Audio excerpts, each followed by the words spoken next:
Bonjour à tous, j'espère que vous allez bien et que vous êtes en forme.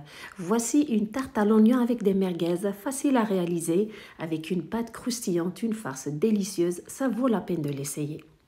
Commençons par les ingrédients. J'ai ici 4 gros oignons et 400 g de merguez, environ 6. Et j'ai aussi 3 œufs, un peu de fromage râpé, de la crème à cuisson, du sel et du poivre. Commençons la préparation. Sur un feu moyen, j'ai mis une poêle avec quelques cuillères à soupe d'huile végétale, environ 4 cuillères à soupe, et 30 g de beurre.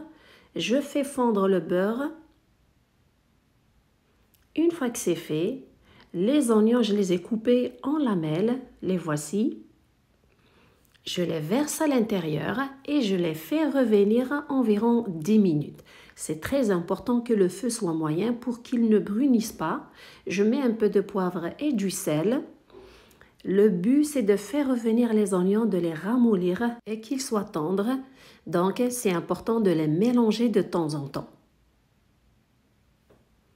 Si jamais vous avez aimé la recette, merci de liker, de partager et surtout, je vous invite à vous abonner si ce n'est pas déjà fait. Entre-temps, je m'occupe des merguez. Après les avoir fait bouillir environ 3 minutes, pourquoi? Pour les débarrasser de l'excès de sel et de gras.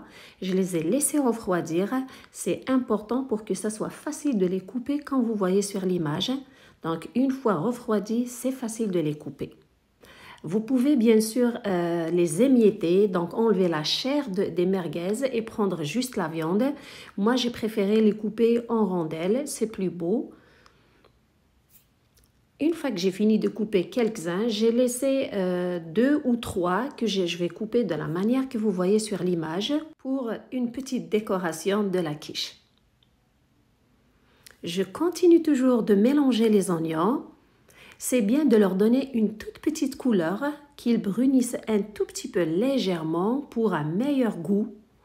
Mais après 10 minutes, maintenant c'est le moment d'ajouter les quelques morceaux de merguez avec les oignons pour un mélange de saveurs et du goût.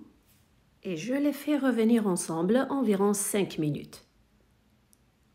Juste après, j'éteins le feu, je retire la poêle et je laisse le mélange de côté. Maintenant, c'est le moment de préparer la farce pour la quiche. Le mélange d'oignons et de merguez a bien refroidi. Les oignons sont bien tendres et légèrement caramélisés. Ils sont très bons au goût. J'ai cassé les 3 œufs dans une assiette. J'ai mis un petit peu de sel. Je les mélange bien. Puis j'ajoute environ 300 ml de crème à cuisson, 15%. Je mélange bien les deux ingrédients pour leur donner du goût et bien parfumer le mélange de la quiche. J'ajoute un petit peu de thym. C'est facultatif, mais ça lui ajoute un parfum subtil au mélange. Puis je verse celui-ci sur les oignons et les merguez et je m'assure de bien les mélanger ensemble. Une fois que c'est fait, je m'occupe de la pâte de la tarte. Alors, si vous voulez ma recette, je vous laisse son lien en bas de cette vidéo dans la partie description. Sinon, vous prenez la pâte que vous voulez de votre choix. La mienne, elle est express, facile à réaliser. Elle est surtout croustillante et bonne. Surtout, c'est important de la piquer juste avant de la farcir pour qu'elle ne gonfle pas pendant la cuisson. Je verse le mélange à l'intérieur et je m'assure de le répartir de façon uniforme. Et pour la rendre un peu plus gourmande, je mets du fromage râpé dessus. Prenez le fromage de votre choix. Le four est préchauffé à 180 degrés Celsius, 350 degrés Fahrenheit. Je dispose les morceaux de merguez dessus comme décoration avec une tranche d'oignon comme rappel à l'oignon. Et je mets la tarte au four pour la faire cuire. Après 45 minutes au four, la tarte à l'oignon et merguez est prête. Elle est bien dorée. Surtout, c'est très important de la faire cuire au milieu du four, pas en haut ni dans la partie inférieure de votre four. Regardez comment est-ce qu'elle est belle. Elle a une belle couleur. Elle est surtout appétissante.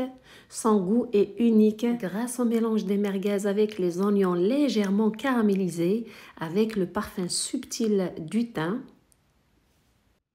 Une tarte qui est gourmande, j'espère qu'elle est à votre goût.